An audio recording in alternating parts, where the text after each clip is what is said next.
Hello and welcome. This is the Tiffany's Fitness Podcast, a podcast where I talk to coaches, athletes, and strength enthusiasts about strength, coaching, life, balance, and more. My name is Tiffany, and today's guest is the wonderful Jenna Sanchez. Jenna is an excellent kettlebell sport lifter, a wonderful coach.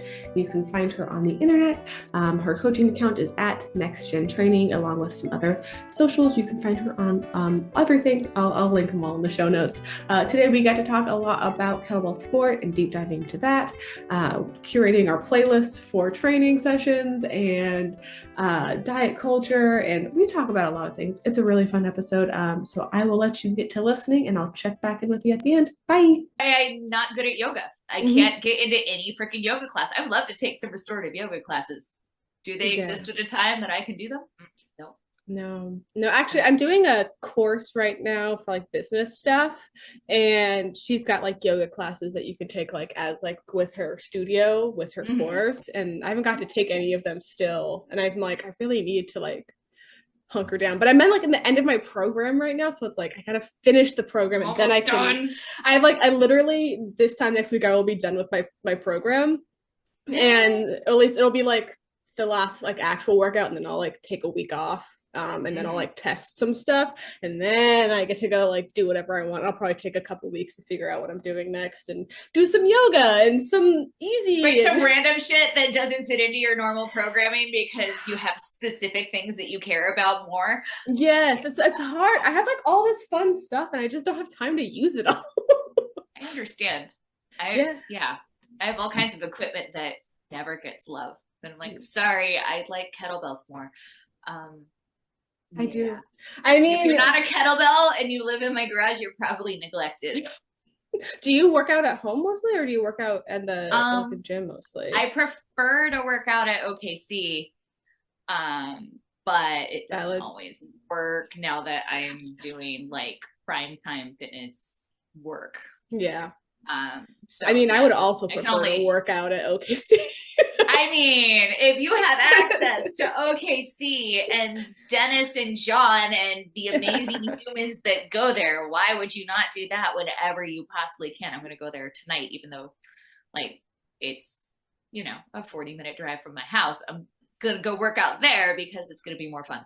Core was like 30-40 minutes depending on traffic, and I'd go there 3 to 4 times a week. Exactly. I would be there 5 days a week if it fit in my schedule when other humans were there. Yeah. But and then I started to work there, so it was much easier for me to get stuff done and do training. So yeah. And then it all fell apart. No, it's so sad. I liked working out there when I was visiting San Diego. I'd pop through, and it was so nice to not have to miss bells while I was visiting home because I'm from there. It's a cool space. It was at least. Yeah. It's a bummer that it doesn't exist anymore. I know. It was a sad thing. I don't know if that we would have left San Diego if Core still existed, frankly. Right. Like I have nothing to tether me here anymore.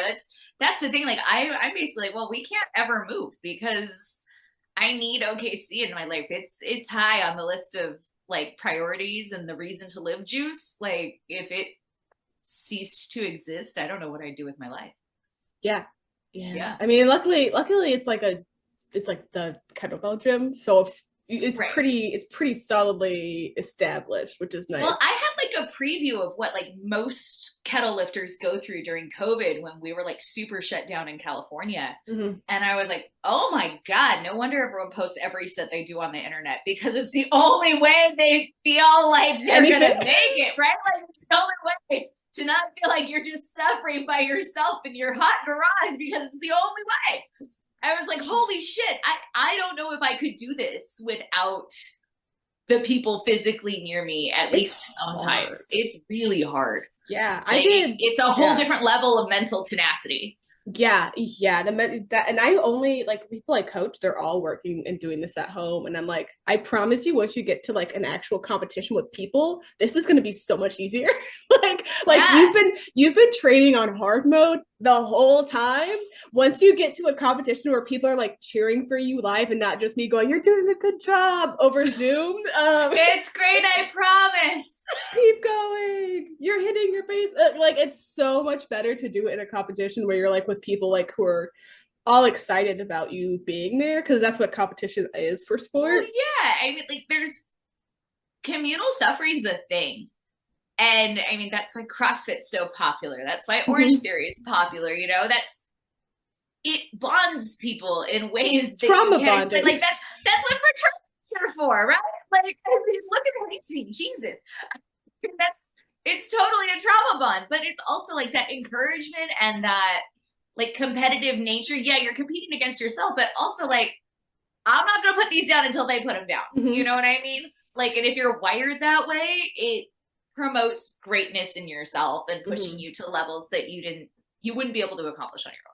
Yeah. That's what because I used to teach a lot of group classes, and that's what I really miss is like getting to like foster that energy, like, and create that environment where everyone's like really excited, and even though it kind of sucks and maybe like didn't super want to come, but they showed up anyways. Right. And they're gonna do a thing. And even if they kind of start slow, by the end of the training session, everyone's like rocking and feeling strong and like cheering. Like, it's so much fun. Especially I taught in once, it was like a studio. It was like kind of Orange Theory-ish. Where there's like lights and it's dark and it's music. Vibey. Yeah, it was called Edge. And part of it was like part of like when you're making classes is making a playlist for it. Like we had to make we had like a group chat with like playlist creation. It was a huge part of it, and it makes such a difference. And also probably why I'm such a like crazy like playlist maker still, because I love making very specific playlists that like build up to where I'm going to be at a certain time and then slow down. Like, it makes a difference when you're going for things. I'm like super grateful that we use Fit Radio at Orange Theory, or at least within our franchise, we use Fit Radio. And I am so grateful because like, I am not a playlist curator. I listen to the same things every time. Like, if I make it to the kettle gym first, like, you're going to hear the White Stripes and you're going to hear the Beastie Boys. There's like 7 songs. If it hits, it hits. It works every time. And so, you know, like for me, I want angry music 90% of the time that I'm lifting, right? Yeah. If I'm doing cardio, okay, whatever. But like, I need to feel that rage, like Rage Against the Machine gets me going, right? But like, that's not what everybody wants. And it's not what everybody needs. And so I'm really grateful for like Fit Radio. I do like going through the place and be like, oh no, this is trash. Oh, this is the one. Does it have Dragula and go from Dragula to low? Yes. Perfect. That weird playlist. That's the one for this benchmark, you know? It was funny because the other day the internet was out at the studio, so we couldn't use Fit Radio. And I have Fit Radio on my phone so I can like preview stuff, but it was being like weird. Yeah. And so I deleted it and reinstalled it, and then it didn't recognize me or my subscription. And I'm like driving to class, I'm like, no, I need you. I really need you. And so my whole lobby intro was like, hi, everyone. So the internet's busted and your heart rate monitors may or may not show up and there's nothing I can do about it. Sorry. And also the music that I would normally play for you is busted. So I hope you like angry rock music because that's literally all I have. This is way more vulnerable and intimate than I ever intended to be with any of you. Please don't judge me. I love you. Let's do this. And it worked out. I always use my playlists as they have to listen to the music I like. That's part of the joy of being a coach is I get to control. They can put suggestions in, but I have the charge. I have the aux cord. If you ever need a playlist on an thing, I think like 800 playlists. How do you even function? I don't even know how to do that. I have, there's a lot of them. I love them. That's good. I know if it feels your soul, it stresses me out. Yeah, I mean, I guess it could, but like I go through like seasons where I'm making like a million workout playlists or specific playlists for different seasons and walks and things. And then I go through like, I'm not making any playlists, but I have so many I can just run through. You don't need but more. No, I really don't. I mean, you're close enough in age to me to like how often is new music really filtering its way in at this point? You know what, the a little bit, but not much. Through. Oh yeah, we've added a couple of new artists. A little, but not much, right? No, it's a lot. It's it just gets really hyper specific into whatever vibe I'm working with for the day. But like long cycle and jerks, those are always like harder, like rock things, and Snatch is a little bit groovier. Like that makes sense because the pacing. You gotta find the right. Yeah, exactly. Yeah, the rhythm is there with Snatch. That makes sense. Yeah, and then with like long cycle and jerks, I kind of want it to hit when I'm like hitting the dips, right, or hitting the rack. Like there's a power to it. Whereas I feel like Snatch is just very like like it's very groovy, and I find if I have good song, I can just go. I don't no thoughts, just lifting. That's when people ask me why I do kettle, and I tell them it's because it's so hard that I literally can't think about anything else. My brain is off. That's why I love it, is because there's nothing else going on in there. I am focused on the set and only the set and nothing else. There's no room. No. And it's beautiful. Yeah. I think that's such a beautiful thing about sport. It's like you just sit there and you're like, this is all I could do. I can't think about my dishes or the bills I have to pay. I just have to think about my drop and making sure I don't tear my hands. Right. Or breathing so I don't lose my pace. All of that's really, really way more important in the moment. It gives you something to focus all that energy on, and that's way better for me. Right. Are my elbows connected in my first dip, right? Are my heels on the ground? Yes. Hope so. Otherwise you're going to lose your balance. So stranger things have happened. Yes. Yeah. How did you get into sport? Because that's how I've known you, is sport. Right. So I was working as a trainer. I was maybe 2 years into being a personal trainer, so like 2016ish, and we had kettlebells at the gym, but I didn't really know how to use them for swings, and I thought, I'd like to know how to do this. And I asked my colleagues, and of course, as you know, there are different ways to swing a bell, but I didn't know this at the time. I'm a fitness baby, and everyone I asked showed me something completely different. And I was like, I don't trust any of you. I don't trust any of you. I know there's that weird kettlebell place. I'm going to pay someone who does this for a living to tell me how to do it. And so that's how I found John and OKC. And I remember walking into their old location, like before they even expanded it. And like John's sitting, this giant man is sitting behind a desk, and he stands up and shakes my hand, and my hand like disappears. It's like the biggest human I've ever met in real life. And yeah, so I paid him for some private sessions to learn how to swing. And I remember being there and I'm like, well, like, just show me kind of like what, show me what you think. And I was like, well, I really don't know what I'm doing, and that's why I'm here. And he's like, no, show me. And he was like, well, I have good news.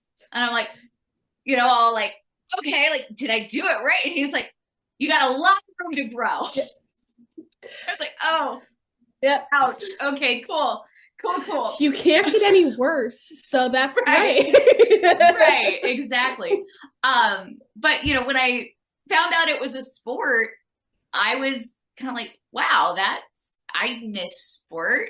And I've never done a sport that I was exceptionally good at. Right. It was always just kind of like team sports stuff. Like I played softball and basketball. I did taekwondo for a little bit, but like it wasn't any, like my reflexes are so bad. And I telegraph my punches. So like taekwondo was fun in training, but like I was not good at it. Right. Yeah. I'm not fast. And I was way too short to be good at basketball. And, so it was something that felt attainable. Mm-hmm. And it turns out it was. Like I'm just luckily very well proportioned for kettle.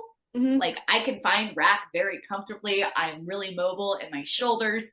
I've got big, strong thighs. Yep. And I'm just kind of well suited to it. And mm-hmm. When you turn out to be kind of good at something, you gravitate towards it. Oh, hell yeah. And I was like, oh wow, this is like a sport that I can actually like do and do well. I like this. And it totally bit me. I loved it. And the community is what, without the community, I don't know if I would have stuck. Yeah. Because it is hard. It's one of those things. It's like so fucking hard. Mm-hmm. And not only is it hard, but like the learning curve is high. Yeah, because it takes so a long time. Many reps. If you mess up, it compounds over the sets, and it makes it worse and worse and worse.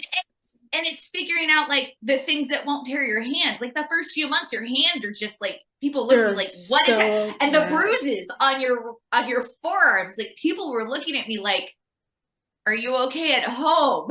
My husband was like, you need to go get a coach because this looks so, I mean, he was my boyfriend at the time, but like, he was like, you have to go. He's like, pay for a coach, like, because I had bruises here and here. Oh, and you had the arm bruises because I was hitting so hard. And then my kettlebell, when I first started learning how to do cleans, had like an edge. It was like one of those like Walmart bells, and it was like not like fully rounded. And like cutting you too. So it was hitting me. So like maybe like I wasn't that bad, but because of the shape of the bell, it was just, I could tell you exactly where it was on there because it was hitting me so bad. My husband's like, please go get coaching because this looks, I look dirty looks. Yeah, people are very suspicious of me. And I was like, okay. Yeah. No, people were like, what's going on? Are you okay? And I'm like, oh yeah, we're just getting into some really kinky stuff. I'm like, no, I'm just kidding. It's kettlebells. It's kettlebells.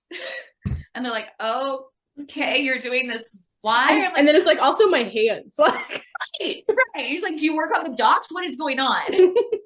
Just like torn to shreds. And when you first start, you don't know about like hand care or anything like that. Or like how to appropriately chalk a bell or do any of that. And so then you kind of start watching other people and you're like, oh, what are you doing? Why are you doing that? Mm-hmm. Tell me about this thing that's happening here. There's a guy, I don't know if you remember Gary at all. He was, I came in early one day because he was doing his training session early, and I just like sat and watched him chalk, and I was like, what are you doing? Why are you doing this? And he was like, he broke it all, and I was like, oh my God, this is so cool. Like, what a fun, and it's like such like a fun ritual once you get it too. Like kind of like, and I know people are like chalk can be a mess, whatever, but like the ritual of like standing and chalking your bell before a competition set feels like it just really gets, like, I don't know, gets me centered to do it. Yeah. Chris Brown is our like chalk man. Mm-hmm. He's up in Seattle now, but he's up by you. But yeah, he perfectly chalked bell, just chef's kiss, beautiful. It's so nice. But also, like, how lucky were you that you wandered into like one of the if not the best kettlebell sport gym ever? Like, it was just like it's gotta be right. Like luck of proximity, Like I started going there before Dennis had moved. Mm. So you've been there longer than Dennis. Well, I mean, Dennis was always a part of, you know what I mean? But yeah, he hadn't moved here yet. And I didn't really know who he was at all. And I remember my first Cali was 2017. Mm-hmm.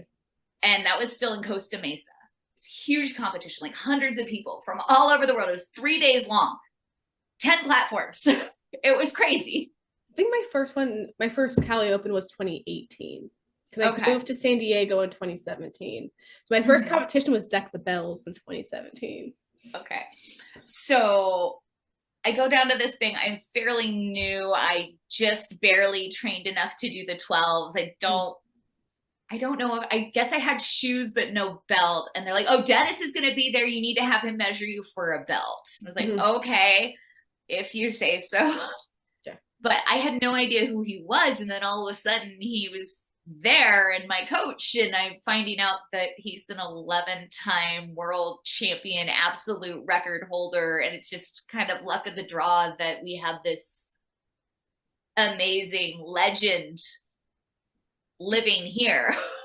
Like the best. It's just literally totally the best. Dumb luck. My, Jen Kaufman and I talk about it all the time. It's like, it's like if you were a ballerina and Baryshnikov just happened to live down the street and was giving lessons. And you're like, oh, cool. What?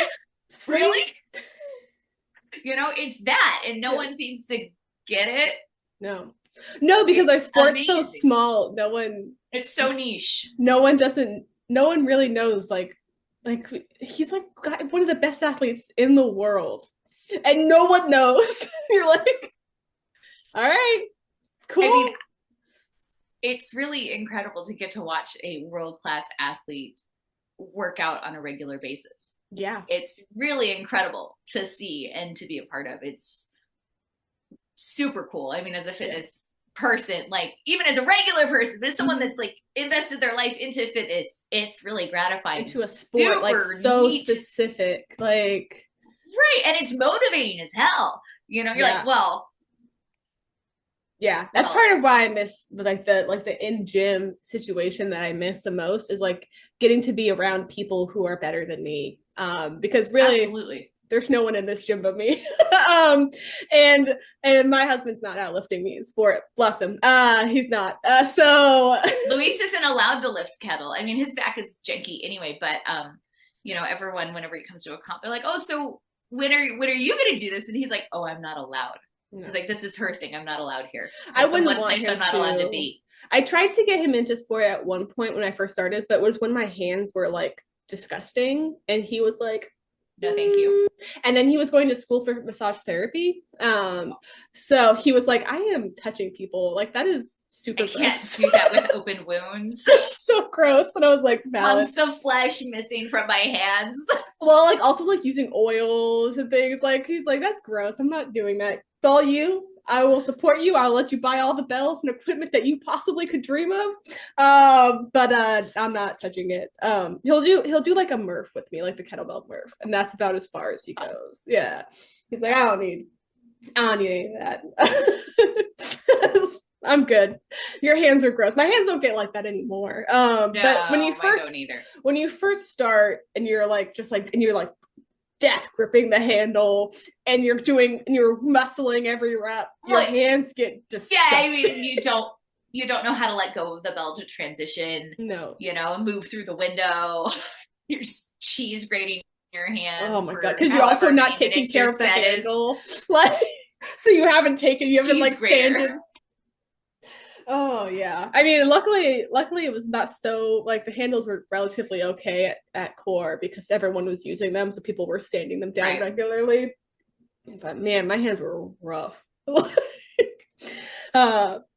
yeah, the group training aspect is a thing I wish I could do again. And I guess I could probably drive up to Everett, but it's 2 hours away. It's not super worth it for a training set. It is worth it for a competition. For sure. Yeah. Yeah. Maybe a random Saturday when you got a lot of time. Yeah. Well, if I'm going up there to like visit, my brother lives in Everett now. Okay. So it's like I can go up there and like hang out with my cool little baby nephew and yeah. He came to the K2 community is great too. Yeah, like, I love them. They're time. Fabulous. I love the Seattle kettlebell community. They're like spot on, and the Canadians come down and they're all so amazing and like impressive and strong. Yeah. I went the first time in February because I had a client competing. And so I went and I like literally the day before we got this house, we'd been living in a trailer for months. And I was like, they're like, oh, are you lifting today? And I was like, bro, I've been living in a trailer. Like I haven't slept well in 8 weeks. So no, I'm surely not lifting in this competition.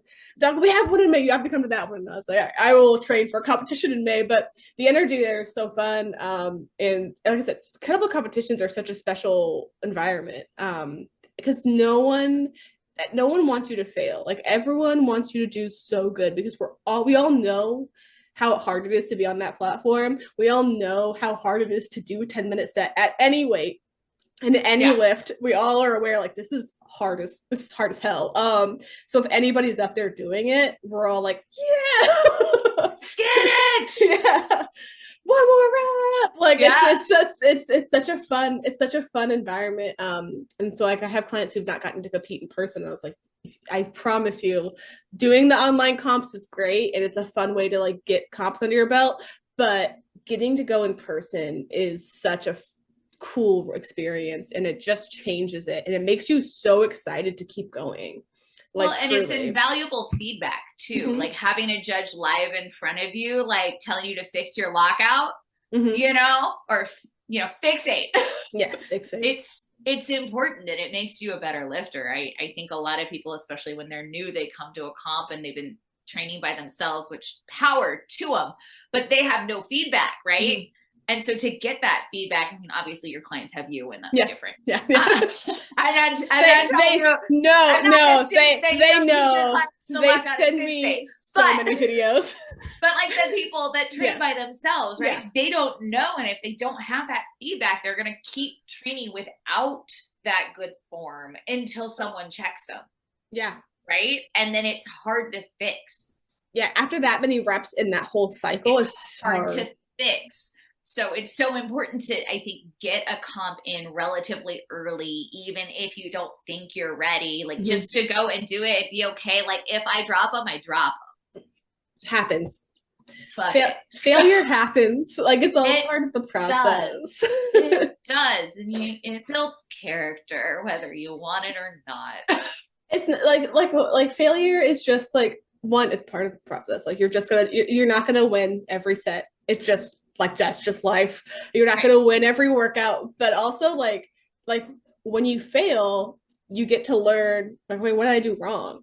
And generally, if I fail a set or like we're in a competition set, you're filming, so you can see exactly what went wrong. I learned so much. Like I failed 2 sets in comp. Mm-hmm. And like the first one, I was being way too ambitious. I was chasing CMS. I've been sick for 2 weeks. And Dennis is there telling me to slow down and catch my breath. And I'm looking at pace going like, I need this many to hit CMS. And like a dumb bitch, I tried to jerk and they're like, nope, we're not there. Nope. And so I was like, okay, lift the set you have, not the set you want, right? Like lift your body and be smart, right? But some days you don't have it and you need to lift the set that you have in the day, not the set that you planned for, right? You have to make those adjustments as an athlete. And then the other one, I was so pissed I dropped these bells.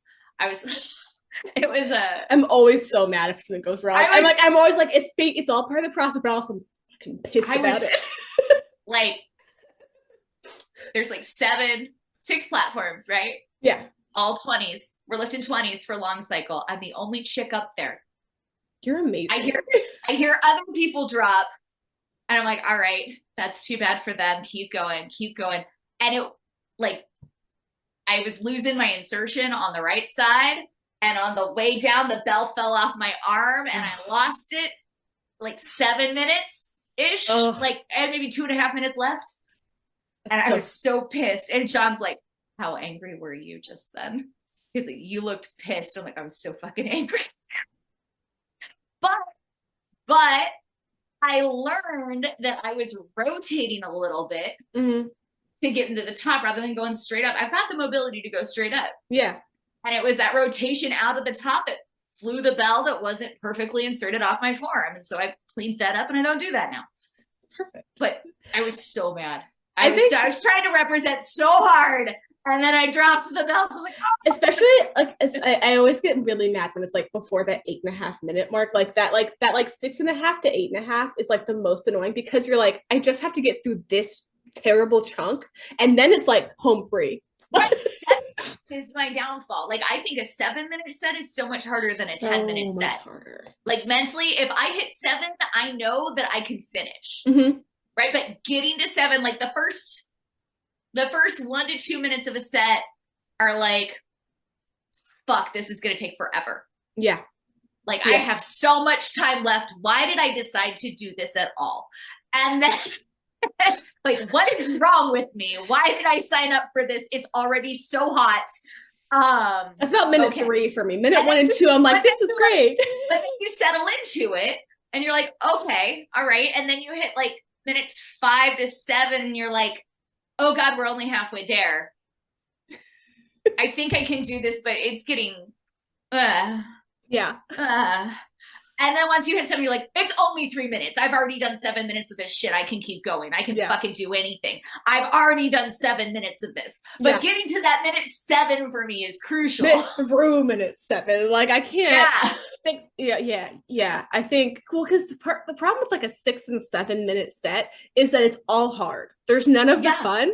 Like you get 3-4 minutes that's the fun. Those are fun. You go right. 4 to 6 minutes, or 5 to 6 minutes. Those are harder sets. And like the 5 to 6 to 7, it's the hardest part of the set without the like the gratification of doing 10 minutes. So you don't get to do that like, oh cool, now I can just do whatever the heck I want for this last little bit. Because that's the joy of that like part, that last push is like, oh, I can just do this now. I can like sprint I can sprint, I can push through it. And yeah. But I know I get so mad. I was so mad when because I dropped at like 9 minutes. I think it was right when they called 9 minutes, and I had just lost my grip, and it just went right down, and I was like, damn it. And I was mad. It was my first competition in person since Deck the Bells in like 2019. Yeah, there's lots of like, there was a lot of factors, and I hurt my back 2 weeks before, so I'd take weeks off. Like there's right. I was messaging you because I was like, I'm stuck. Like I don't know what to do right now. And it was really, and I was so like, I didn't like push myself as hard in the training because I was afraid that I was going to re-hurt it. And I was so mad. And then I like sat down, like once I like took a step back, and I was like, I did like a good job. Like, like I did, but I wasn't the set I had planned, but it was the set I did. And having that, but also I think it's okay to be mad if you because I've had clients be like, I'm so like, I want to be mad at myself. And I was like, you can be a little bit mad. Like being mad is valid. Like you worked really hard and it didn't go to plan. That sucks. Like it sucks a little bit when that happens. But don't let it like eat away at you. Like take a breath. Right. Like you got 24 hours to be pissed off. Mm-hmm.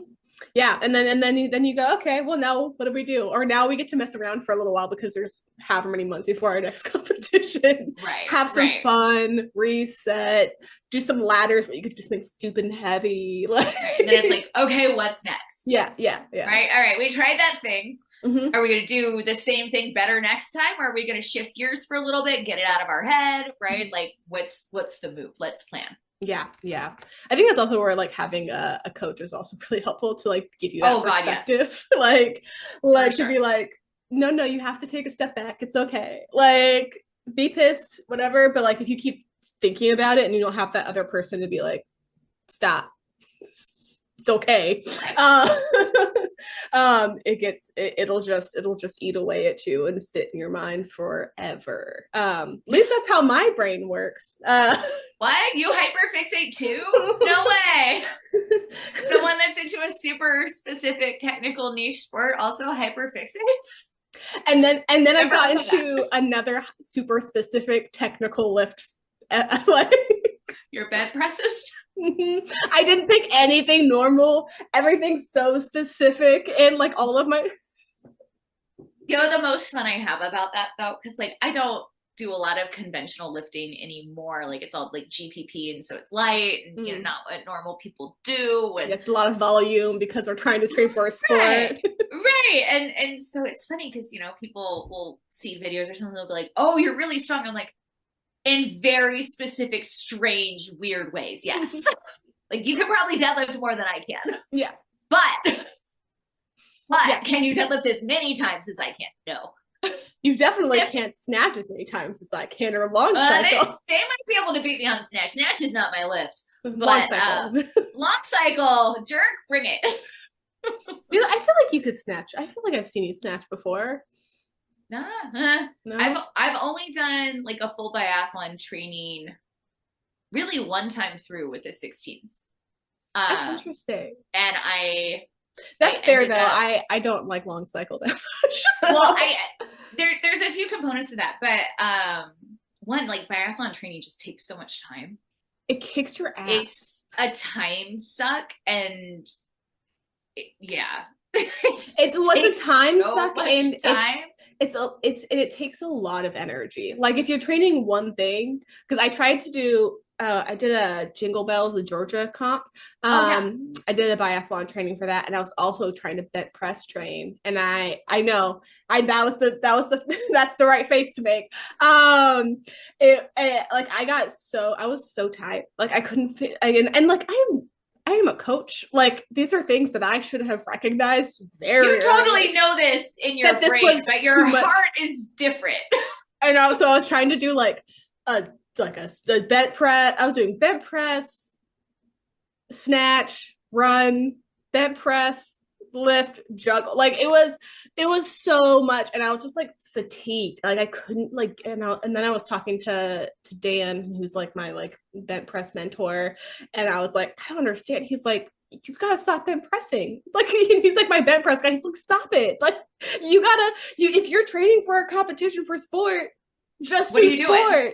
He's what like, are you doing? Bent pressing, just bent press at like 50% instead of the 80% you're trying to do, dummy. And I was like, oh yeah, okay. Oh. Cool. Thanks for that. I needed that one. Thanks for bitch slapping me with reality. Fine. I won't try to bent press heavy twice a week of high volume. And then also the jerk for 8 minutes. Who would have thought that would have been too much for my body?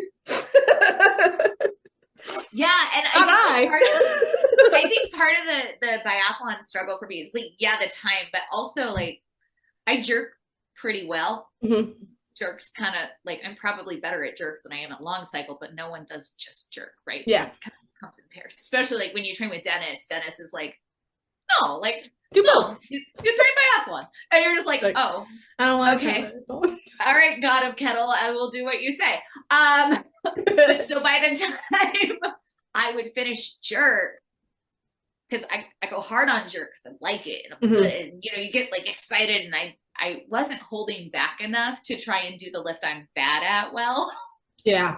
Right. So I wasn't necessarily being smart in that regard because I struggle with snatch. It's not, I am like a true white girl. I don't have rhythm. I have power. So that farm girl is strong. So like I have power, but like that whole rhythmic thing, like I've never really found it on snatch. Mm-hmm. And to this day, I haven't found it. So I want to someday, but I haven't found it. So that one training cycle that I did do, I did more jerks than snatches. Mm. and like then you had to compete at snatch. Well, I mean, like I did compete at snatch, but like I had 143 jerks and 134 snatches. Those are insane. Like, that's an insane combination. My whole goal was like, don't drop this fucking bell. Like, keep this bell overhead. Like, as long as you do not put the bell down. It was like, finish the time. That was all I cared about, was finishing the time. I mean, here's the thing. That's a plan. It's not a great plan. It's not plan A, but my hand's gonna tear. I know this. My hand will tear somewhere between minutes 6 and 8. And we're gonna pretend we don't feel it. And hope we're not bleeding everywhere. And sometimes you do. Hold it overhead as long as we need to. See, that's a strategy. Like that's a strategy though. Like that is our plan. It's like when I work with people, we always have plan A, which is like everything's going perfectly, pie in the sky goals, and then we have our plan B where something goes like, but like that's hold the bell over your head until you die. Is plans about E or F? It's not. It's not a great plan, but it is a plan. And it's if you better have than it, putting it down. Well, and also if you have it as a plan, it's like, well, I'm not completely off the rails, right? Like if I have it as plan F or whatever, it's in the still a plan somewhere. It's still a plan. It's not a great one. It's not the one that's gonna let you get the reps you wanted, but you won't die and you won't put the bell down. I knew going into that set that I only needed like 80 to CMS because I had a really great jerk. So I was like, well, I know I've got 80. I know I've got that. Yeah. So we'll be fine. We'll hit CMS. That's all I need. But that was really I think that was 2019. And I haven't really played with biathlon much since I've been like injured for a lot of the last 2.5 years, which has been incredibly frustrating. You have to come up to Everett and do a competition like up here, and I can. If I could stay healthy enough to complete a training cycle, I'd love that. Yeah, I think I'm going to do a 5-minute biathlon next comp. Oh, that'd be fun. A little heavier, and then I can keep doing what I want. I was going to say, then you can keep doing the other thing. Yeah, because that's what I wanted. Because I like bent press is also a pretty taxing lift on the system. Honestly, I've never even played with them, so yeah, I can only imagine. Like the closest I've come is like windmills, and those are dicey. You know, those are a lot of shoulder stability. I haven't even tried like pressing them up from there. Yeah, yeah.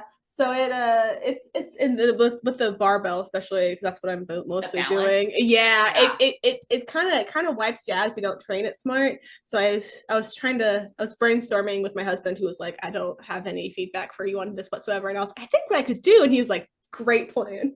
Yeah. I'm happy to be that sounding board for you, babe. Yeah, say the things out loud and I'll be like, yeah.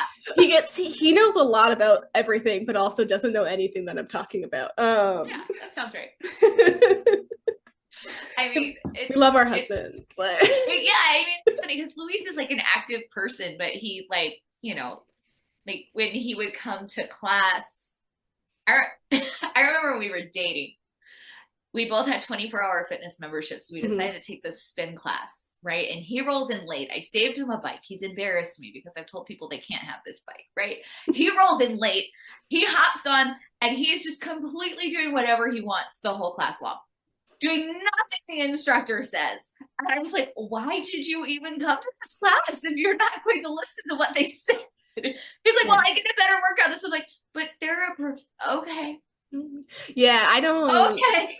He's the only group classes he's ever taken have been ones that I have taught, and I've been like, you should come take my class, or we're like going somewhere and I was like, come, and as a supportive partner, he shows up. But we train. I don't like coaching my husband. Oh no, I don't coach him ever, and like really like at all, because I've tried to write him programs several times and I'm like, no, you don't listen to me. So but we also train so differently because he's in the military, so he has like very specific things that he's training for, and also fitness is like not the same for us. Like for him it's like a thing he has to do. For me it's like, I get to hang out in my home gym and this is so much fun and let me help people move better. So we just don't train. We very rarely work out together. I used to make him come to the gym with me when we lived in Oakhurst, and I would get up at 5 a.m. And I would drag him to the gym with me, and he would walk on the treadmill and then play basketball and then do like 5 squats and be like, I did it. I'm ready to go now. And then he would just sit around and stretch. Nope. Are you done yet? I have this exact time frame before I have to take a shower, before I have to go work my terrible desk job. You're stuck here. You don't have a car. Yep. Yeah. Yep. No, none of that. Yeah. I'm very familiar with the like, how long do you need to do your workout thing? I'm like, 1 to 3 hours. I don't know. I'll be done when I'm done. Can you not make yourself busy? No. Yeah.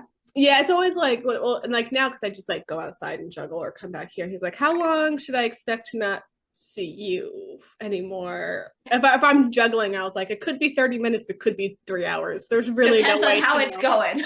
There's no way to know if this is going to go as well as I think it is, or if I'm going to be mad because I can't make a stupid over the shoulder catch or something. Right. We'll have to consult the gods and get back to you. Because I don't know. I'll pull some tarot cards, see what they say. We'll burn some sage, figure it out. Yep. The cards know. They'll figure it out. They usually do.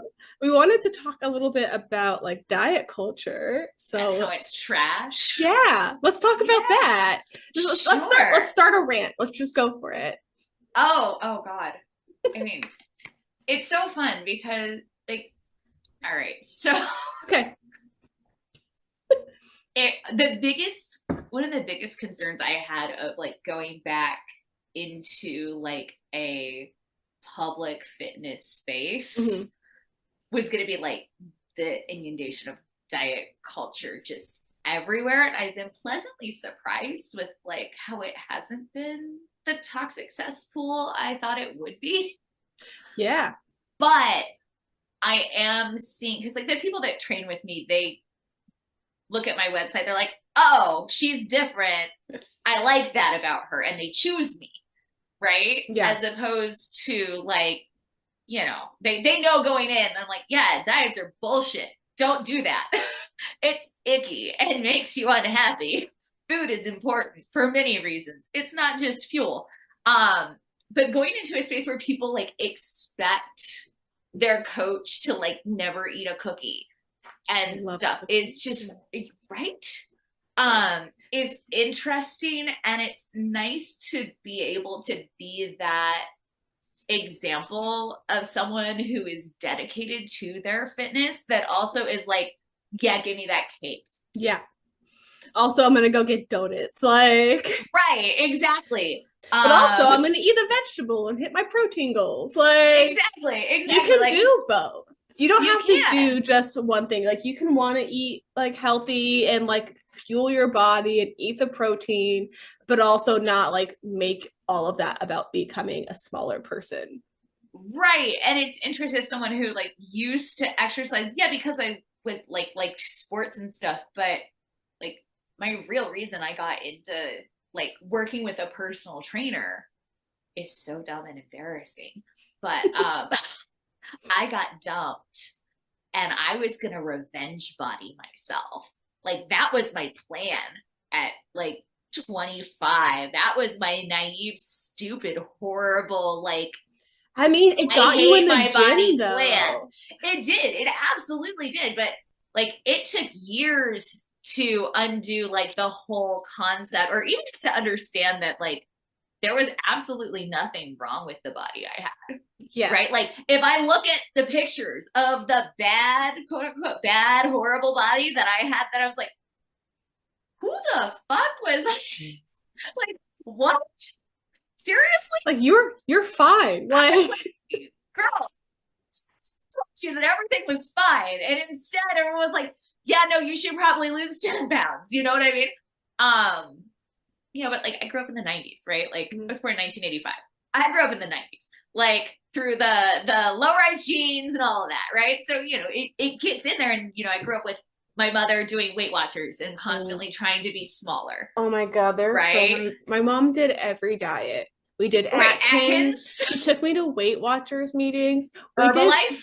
We didn't do Herbalife. Or no, what was it? What was it? The other one. She did the pink drink one. Metabolife. That's it. Oh, we didn't do that one. It's basically speed. Oh, fun. We did the cabbage soup diet. I had gold pants when I was 10 years old. Like, how? I just was growing. Like I didn't. Like I was 10 years old. There was why would she let me keep pants that were never going to fit me again? Because I was turning from a 10-year-old child into like a prepubescent middle schooler. Right. Because kids grow out and then they grow up and then they grow out and then they grow up. And my hips like popped out. Like I got hips. So like those were never gonna fit me again. And the idea, and then I would try them for years. Like what? Why? Just throw them away. I am so sorry. Like I didn't have like that imposed on me. I had a lot of like watching that behavior in my mother, and then I had the points with the Weight Watchers a lot. Yeah, and then it was just like that judgment at the dinner table, though, right? Like I didn't like vegetables because I was a child, right? No one likes vegetables. No one likes vegetables. Also, my parents don't know how to cook vegetables. Thank you. Yeah, like let's boil broccoli to death and hope someone will eat it. Right? I can make really good vegetables. I like rock some asparagus now, and back then I thought asparagus was so good. It's very tasty. It's just they don't know how to cook. So many canned green beans. Canned green beans. How do you expect anyone to eat that? I'm sorry. No, that's like my apocalypse basement food. I'm not. No. Yep. Right. That's where it belongs. Right. And so, I think that like corn to me was a vegetable, and I was like, I'd grab a second baked potato at dinner and they'd look at me kind of side-eyed and be like, oh, well, are you? It's like, well, I'm hungry. Yeah. Because I'm a teenager. And I'm growing. Right? But also if you're really concerned with the food I'm eating, maybe we don't eat at Jack in the Box tonight, right? Like maybe you provide me with different options. I don't know. But so there was a lot of maybe don't boil everything. We're concerned about your weight. but we don't want you to get a complex, but you know that we're concerned and we're judging your choices, but we don't have any real guidance to give you because we're also struggling with our weight, and our weights are very important. Yes. For some reason. Yes. And you don't know why. But we don't know why, but it's very important. In fact, like, let's talk shit about those people who are fatter than us. You know, it was just very gross. And that just makes it really hard whenever your body fluctuates as you, especially when you're a teenager and you don't like, and like you, when you're a teenager and you're like first like getting like your period and your body's bloating and you're like, oh no, this is the end of the world. And also you're on your period for the first time. So your brains and hormones are a fucking mess. Control. You're just like, oh no. But yes, like growing up in that environment, like I remember my senior year, I started doing like online Weight Watchers with my aunt. And at that point, they had like 2 programs. They had like the points program, and then they had here's the list of shit you can't eat. And I did the list thing because I just thought it would be easier than trying to do math. Fair. Because math is hard. Math is bad. I mean, it is Stable Edition, but still. Math is bad. Yeah, I get it. You don't want to do math on your free time when you're a teenager. No, but so I did that and was like really trying to get smaller for reasons that like other than like I knew I was perceived as chubby and that didn't feel good because it came with like connotations. But like there was nothing wrong with me. No. I was healthy, physically active. Like I went to the gym every morning before school. Like I was just an 18-year-old girl who was growing, right? And my body's always fluctuated a lot. Yeah. And, you know, it took kind of social media really, and honestly Kettle to get me to focus on anything other than what exercise was doing to the physicality of my body.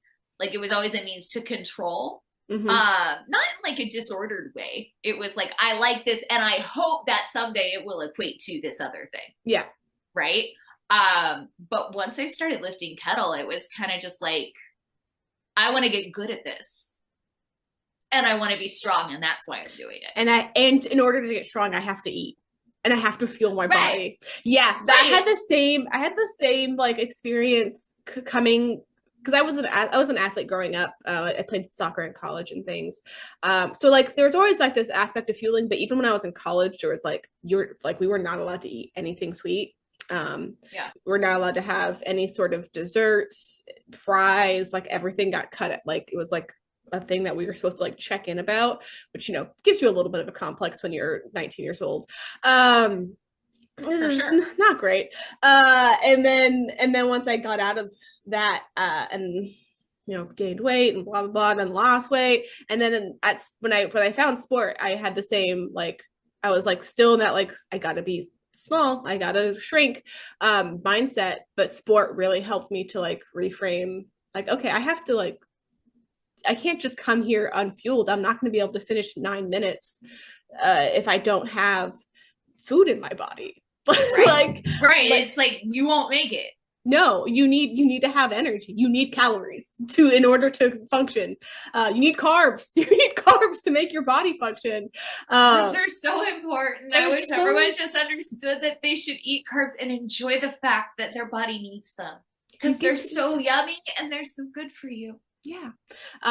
So like that sport really was like that thing that like was like, no, you got to fuel your body. And now even more so with the beard lifts that I do. Yeah. But sport was the first strength sport that I ever found out, like I ever started in. So I didn't know about all the others except for like bikini competitions, which was not a great way for me to enter the fitness. Like when I first made an Instagram. That? No. No, but I followed when I first got on Instagram, I followed almost exclusively that, and then somehow I searched kettlebell and I found the kettlebell sport community, and slowly but surely I filtered out all of the terrible people that made me feel crazy because they were crying while eating Oreos or something. I'm sure I slowly was like, wait, this makes me feel bad. Right, exactly. The fact that you can like opt out of that. I don't have right. To you look can at choose. you can choose at any point to decide that, like, I'm not gonna let society make me feel like shit about the food I eat. No. Right? And you can be like, I respect your choice to not enjoy food, but I'm gonna love the shit out of food. And if you don't like it, that's too bad. Like, I'm not interested in your opinion on that. No. And you can just tell them to F off. Right. Like, I don't need it. Like, yeah, my sister's coming up next week, and I was like, oh, and she's like planning all these like different dessert places that she wants to try, and like checking all these coffee shops. And I was just thinking back when I was like, 10 years ago, when I was like in it and like not eating and like really trying to like limit everything that I was intaking, how stressful that would have been for me to be like, oh no, now I have to figure out how I can get my workout in and also eat the food that I want to eat, that because my sister's coming and I want to eat these treats and like feel like that. And it would have put me into I would have spiraled out of control. And I did. Yeah, well, I used to have one of the trainers I used to work with had me, because I still wanted to lose weight. That was like the objective, right? And so she'd have me log my food in livestrong.com, which is like my fitness pal at the time, right? And she would like go through my stuff, but I would literally go into like this total scarcity mode, because it would be like, yeah, you get colors, and you're like, oh, you've only got 200 calories left today, and it'd be red, and it'd be like, oh god, I only have 200 calories left today. And then I'd start thinking and obsessing about food, and then I'd get really hungry, and then I'd overeat just because my brain was being all psychotic. And it just wasn't fun at all to spend 90% of my day thinking about what I was going to eat, when I was going to eat, how I wasn't going to have enough calories to eat. It was just ridiculous. And it felt so freeing to let go of all of that and be like, oh, you mean like I could just eat food? I could just enjoy. I could just like occasionally eat ice cream whenever I feel like it, and it's not off limits. And when it lives in my freezer and I can eat it whenever I want, I only want it like every now and then, because I'm not obsessing about how I can't have it.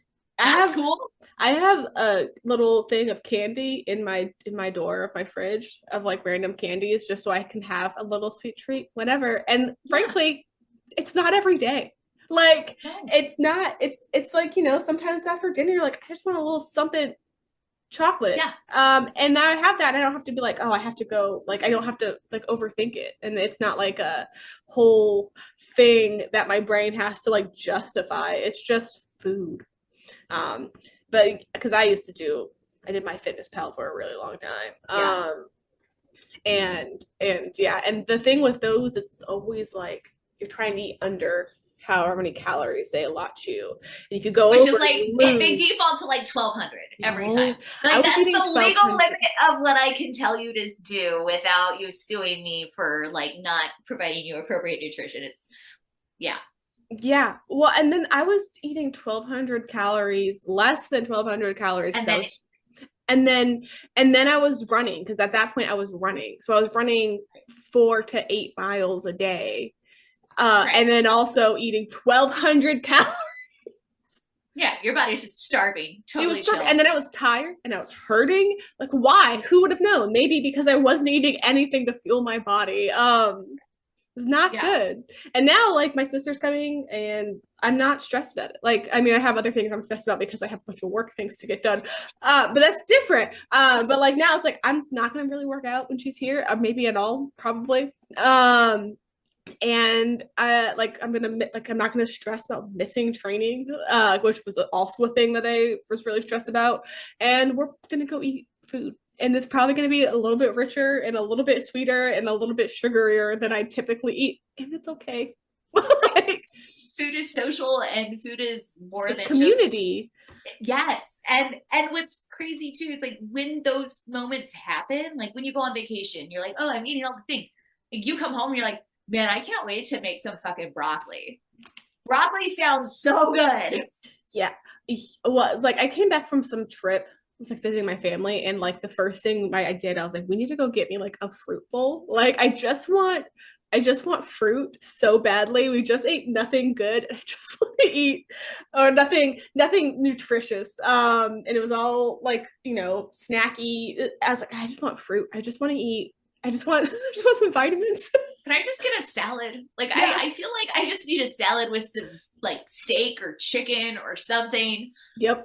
Yeah, like if I go too long without like greens, I start getting like, this isn't necessarily even what I would default to at home, but it's been a minute and I need that. I can feel that my body wants that. Yeah. And I want that now. And as you step further and further away from diet culture, your body like learns better and you learn what your body's thinking and like feeling and what it wants. It's like, okay, I don't feel like, like, oh, I really feel like I need a salad. Like I really feel like I need some sort of protein. And and you can feel that, like how that changes how your body feels versus like obsessing over how little you can intake while still barely functioning as a human being. And then like, I don't know if you've experienced this. I don't know how much your weight fluctuates these days, but like, I know that I gained about 30, 40 pounds during like shelter in place. And it coincided with me like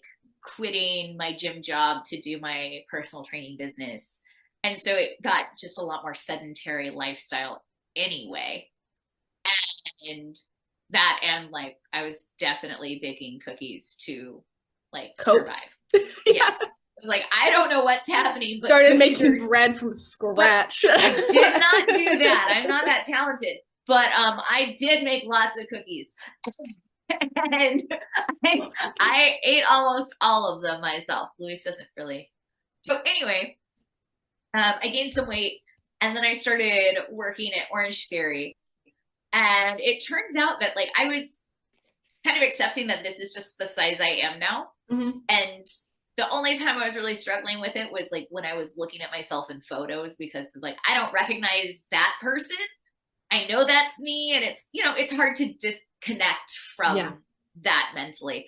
But otherwise, it's like, you know what? I'm the strongest I've been in a long time. I'm feeling good. Like, yeah, I bought bigger clothes. They don't look as good on, but that's okay. They don't make nice clothes for bigger people. Fine, whatever. But in the last year or so, I've basically lost all the COVID weight because I'm standing on my feet for 20 to 30 hours a week again. So all of that like passive movement has added up. And it's been hard to deal with people's commenting on my body. Because I know you're trying to be nice. Like, I understand that this is a compliment, but I was actually quite happy with the body I had. I didn't think there was anything wrong with it. It's just change. And so what I ended up telling people was like, oh, well, I'm just lifting heavy things and doing stuff that I enjoy. Because I'm trying to make them understand that it wasn't my intention. Yeah. Without being rude, because I know that they mean well. But I also, without that invitation to pull them out of diet culture, like, this is the place I work. I can't just be like, I don't know. It just happens. It just happens sometimes. Like, you don't, like, I'm just trying to be as strong and muscular as I can possibly get before I hit menopause. Like, that's all of my goals right now, is get as huge as I can before menopause. But yeah, so it's interesting to navigate that without like hurting people's feelings, because like I don't want anyone to feel bad. Like, they think they're being nice. Yeah. But also, like, I don't want them to keep sitting in that space where they think smaller is better. Yeah. So it's hard to find that balance. Yeah, especially like the field that we're in. It's just it's kind of a constant conversation. Yeah, and you kind of read people like they're going to be open to this or they're not. And and sometimes you just have to be like, okay, thanks, and let it move on. Because if there's not ill intent, it can't be like, he's like, I don't love it, but thank you. Well, I'm just like, well, I'm lifting heavy things and eating all the food is basically like my response. Yep. I was like, I want them to know that I'm eating is the most important thing. I'm eating and I'm lifting heavy. Yep. Lift heavy things. Lift heavy things. Do it. Do you guys lift heavy in Orange Theory? Yes, no. I mean, I think, heavy is relative to the person. That's fair. Right? We're limited to an extent in that we have dumbbells, but no barbells, right? And so our dumbbells max between like 60 and 70 pounds, depending on the studio. So for some people that's heavy, and for some people it's not. Yeah. Right? Or it might be heavy, say, for your upper back to hold in an RDL, but not for your legs. Right? And so there are ways that we tweak it. Like they focus on endurance and strength and power. And the strength days, it's like a 6 to 10 rep range. And then if things aren't heavy enough, it's like, well, move slower. Tempo, baby. I have also all of my clients work out from home, so we have like limited equipment, so it's like they kind of maxed out their weights. Guess what you're doing now? You're doing tempo squats. Congratulations. Sorry. Until you get heavier weights, you get to do 2x20 tempo squats. Congratulations. Let me know when you get a squat rack. And then the plan will change. Just grab an adjustable bell. We'll try that at some point. It's funny. Do your people tend to have adjustable dumbbells?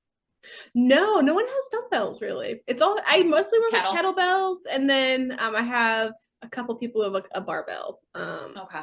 Yeah. So but they're doing it at home, and they only have so many plates. Or they only, like, right.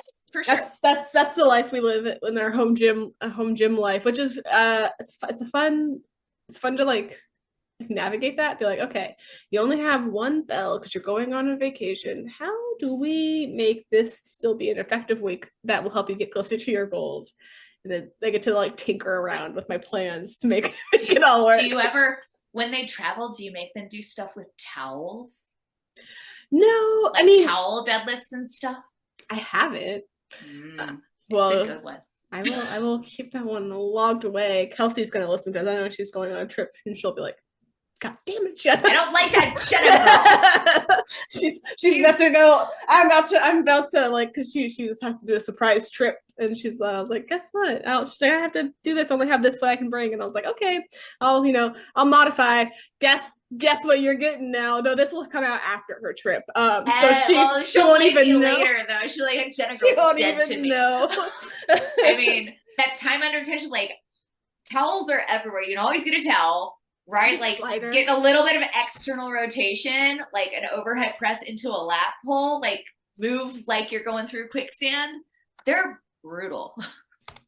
Write that one down. Brutality. Well, I think we've taken up a lot of your time, and I want to make sure everyone knows where to find you on the internet. So how can everyone find you? Can people work with you? Well, my not very updated, because I don't know how to make changes myself, and the ADHD prohibits me from sending emails on a regular basis. Website is nextgentraining.com, JEN, like my name, Jenna. Oh, my Instagram handle for my business is nextgentraining_. But if you care more about my personal stuff, it's jenleafit.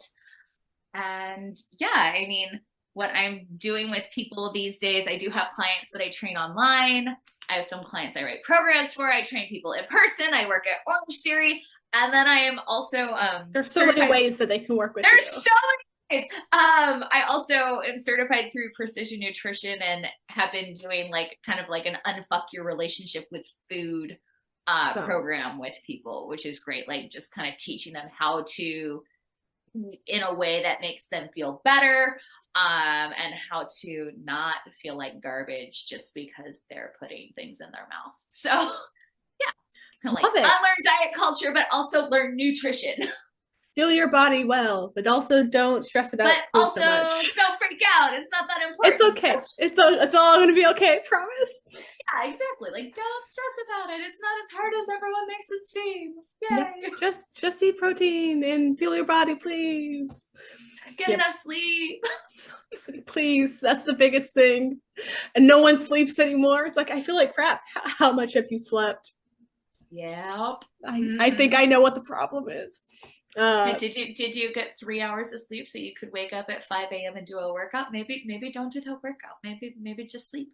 You just like skip the. I'm all for working out, but maybe you sleep. Yeah, actually, I'm making like a manual thing for my clients. In one of the sections I just wrote yesterday about sleeping was like, please, I swear to God, sleep. Your sleep is so important. It's so valuable for like literally everything in your life. Have you read that Matthew Walker book? No, that's Matthew Walker. It's Why We Sleep or something about it's Matthew Walker. He's a sleep scientist at Berkeley. I'll check it out. It basically, if you I bought the audio and you could on Audible, which I normally don't give Amazon money for books anymore. But I have an Audible account, so unfortunately I canceled my Audible account. I've been rocking the Libby thing. It's amazing. But if you know how you can like give someone a book, you can give someone one book. I was just like making it rain the Matthew Walker sleep book on all of my clients. I'm like, just listen to this because it will scare you straight into sleep. Perfect. I need that sometimes. Sometimes you need to get scared straight. It'll get your sleep right. Perfect. Well, thank you so much for coming on. Thank you for inviting me. It was a pleasure. Thank you so much to Jenna for coming on. So good to get to catch up with her. She is so wonderful. And if you want to check her out, all of her socials are linked in the show notes. There are a lot of different ways that you can work with her. So definitely check those all out. She works at Orange Theory. She does online training. She does in-person training. She's all over. So if you're interested in working with Jenna, do it. All of the things are linked, like I said. Thank you so much for listening. Please rate, review, and subscribe. That helps me a whole lot. And let me know what you think about the podcast in the comments. No matter where you are, I think you can leave a comment, even if this isn't on YouTube. You can do that on Spotify as well.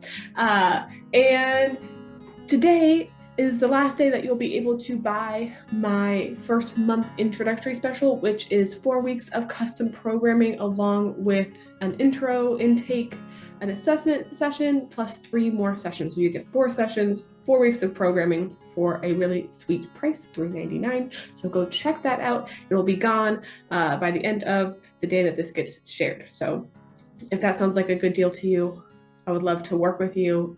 Check it out. I'll have that linked as well. And there's lots of more fun things coming, lots of more fun guests coming. So have a wonderful day, have a wonderful week, and happy November. See you next time. Bye.